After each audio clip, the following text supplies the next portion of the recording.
ಎಲ್ಲರಿಗೂ ನಮಸ್ಕಾರ. ಸಮಸ್ತ ವೀಕ್ಷಕರಿಗೆ ನಮ್ಮ ಚಾನಲ್ಗೆ ಆತ್ಮೀಯ ಸ್ವಾಗತ. ಇವತ್ತಿನ ವಿಡಿಯೋದಲ್ಲಿ ನಾವು 2026ರ ಸೆಪ್ಟೆಂಬರ್ ತಿಂಗಳು ಮೇಷರಾಶಿಯವರಿಗೆ ಯಾವ ರೀತಿ ಫಲವನ್ನು ತರಲಿದೆ ಎಂಬುದನ್ನು ಅತ್ಯಂತ ವಿವರವಾಗಿ ನಾನಿಂದು ತಿಳಿಸುತ್ತೇನೆ. ಈ ತಿಂಗಳು ಗ್ರಹಗಳ ಚಲನೆಯಲ್ಲಿ ಪ್ರಮುಖ ಬದಲಾವಣೆಗಳಾಗುತ್ತವೆ. ಉದ್ಯೋಗದಲ್ಲಿ ಬಡ್ತಿ ಸಿಗುತ್ತಾ? ಹೊಸ ವ್ಯವಹಾರ ಆರಂಭಿಸಲು ಇದು ಸರಿಯಾದ ಸಮಯವೇ? ಕುಟುಂಬದಲ್ಲಿ ಶಾಂತಿ ಹೇಗಿರಲಿದೆ? ಹಣಕಾಸಿನ ಸ್ಥಿತಿ ಹಾಗೂ ಆರೋಗ್ಯದ ವಿಚಾರದಲ್ಲಿ ವಹಿಸಬೇಕಾದ ಎಚ್ಚರಿಕೆಗಳೇನು? ಈ ಎಲ್ಲ ವಿವರಗಳನ್ನು ಈ ವಿಡಿಯೋದಲ್ಲಿ ಸಂಪೂರ್ಣವಾಗಿ ತಿಳಿದುಕೊಳ್ಳೋಣ.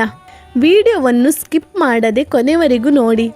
ಸೆಪ್ಟೆಂಬರ್ 2026ರ ಗ್ರಹಗತಿಗಳ ಸ್ಥಿತಿ.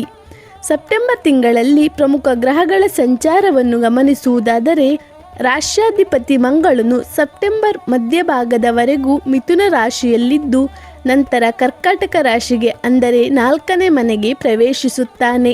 ಗುರು ಗ್ರಹವು 4ನೇ ಮನೆಯಲ್ಲಿ ಉಚ್ಚ ಸ್ಥಿತಿಯಲ್ಲಿ ಸ್ಥಿತನಾಗುತ್ತಾನೆ. ಸೂರ್ಯನು ತಿಂಗಳ ಮೊದಲಾರ್ಧದಲ್ಲಿ 5ನೇ ಮನೆಯಲ್ಲಿದ್ದು ಸೆಪ್ಟೆಂಬರ್ 17ರಂದು ಕನ್ಯಾ ರಾಶಿಗೆ 6ನೇ ಮನೆಗೆ ಸಾಗುತ್ತಾನೆ. ಬುಧನು ತನ್ನ ಸ್ವಕ್ಷೇತ್ರವಾದ ಕನ್ಯಾ ರಾಶಿಯಲ್ಲಿ ಮತ್ತು ಶುಕ್ರನು 7ನೇ ಮನೆಯಲ್ಲಿ ಸಂಚರಿಸಲಿದ್ದಾನೆ. ಈ ಸಂಚಾರಗಳು ನಿಮ್ಮ ಜೀವನದ ಮೇಲೆ ಯಾವ ರೀತಿ ಪ್ರಭಾವ ಬೀರಲಿದೆ ಎಂದು ಪ್ರತ್ಯೇಕವಾಗಿ ನೋಡೋಣ. ಮೊದಲನೆಯದಾಗಿ ಉದ್ಯೋಗ ಮತ್ತು ವೃತ್ತಿ ಜೀವನ. ಉದ್ಯೋಗದ ದೃಷ್ಟಿಯಿಂದ ಮೇಷರಾಶಿಯವರಿಗೆ ಈ ತಿಂಗಳು ಮಿಶ್ರ ಫಲಗಳನ್ನು ತರಲಿದೆ. ತಿಂಗಳ ಮೊದಲಾರ್ಧ ಕೆಲಸದ ಸ್ಥಳದಲ್ಲಿ ಕೆಲಸದ ಒತ್ತಡ ಸ್ವಲ್ಪ ಹೆಚ್ಚಿರಬಹುದು. ಮೇಲಾಧಿಕಾರಿಗಳೊಂದಿಗೆ ಅಥವಾ ಸಹೋದ್ಯೋಗಿಗಳೊಂದಿಗೆ ಸಣ್ಣ ಪುಟ್ಟ ಭಿನ್ನಾಭಿಪ್ರಾಯಗಳು ಉಂಟಾಗುವ ಸಾಧ್ಯತೆ ಇದೆ. ಅನಗತ್ಯ ವಾದ ವಿವಾದಗಳಿಗೆ ದೂರವಿರಿ. ತಿಂಗಳ ದ್ವಿತೀಯಾರ್ಧ ಸೂರ್ಯನು 6ನೇ ಮನೆಗೆ ಪ್ರವೇಶಿಸಿದ ನಂತರ ಶತ್ರುಗಳ ಅಥವಾ ವಿರೋಧಿಗಳ ಉಪಟಳ ತಾನಾಗಿಯೇ ಕಡಿಮೆಯಾಗುತ್ತದೆ.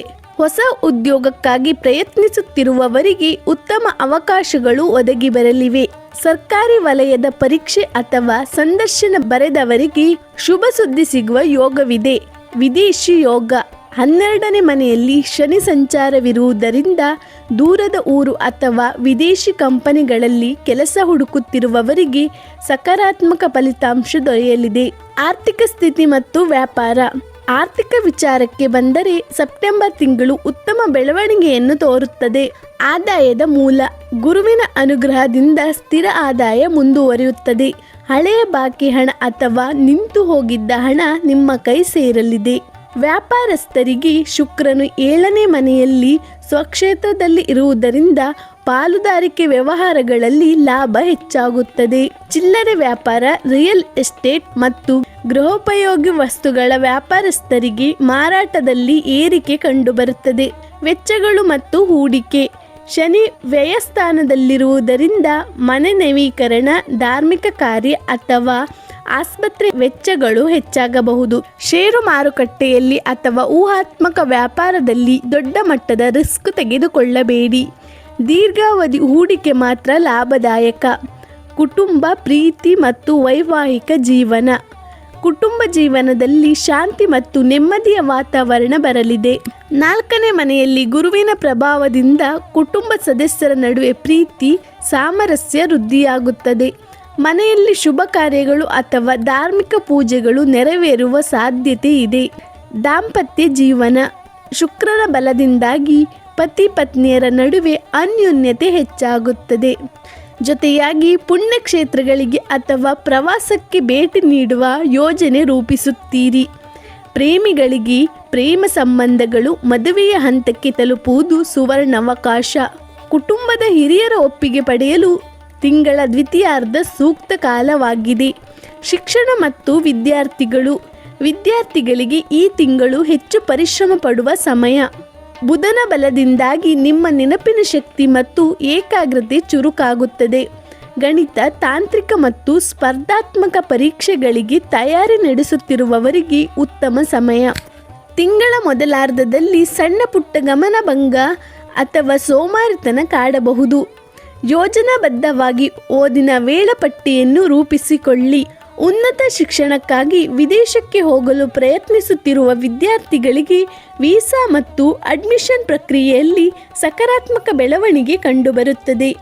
ಆರೋಗ್ಯ ಮತ್ತು ಎಚ್ಚರಿಕೆಗಳು. ಆರೋಗ್ಯದ ದೃಷ್ಟಿಯಿಂದ ಕೆಲವು ಎಚ್ಚರಿಕೆಗಳನ್ನು ವಹಿಸುವುದು ಅವಶ್ಯಕ. ರಾಷ್ಟ್ರಾಧಿಪತಿ ಮಂಗಳನು 4ನೇ ಮನೆಯಲ್ಲಿ ಪ್ರವೇಶಿಸಿದಾಗ ಎದೆಯುರಿ, ಅಸಿಡಿಟಿ ಅಥವಾ ರಕ್ತದೊತ್ತಡದ ಸಮಸ್ಯೆಗಳು ಕಾಣಿಸಿಕೊಳ್ಳಬಹುದು.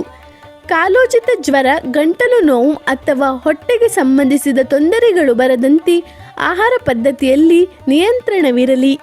ವಾಹನ ಚಾಲನೆ ಮಾಡುವಾಗ ಮತ್ತು ಪ್ರಯಾಣದ ವೇಳೆ ಜಾಗರೂಕರಾಗಿರಿ.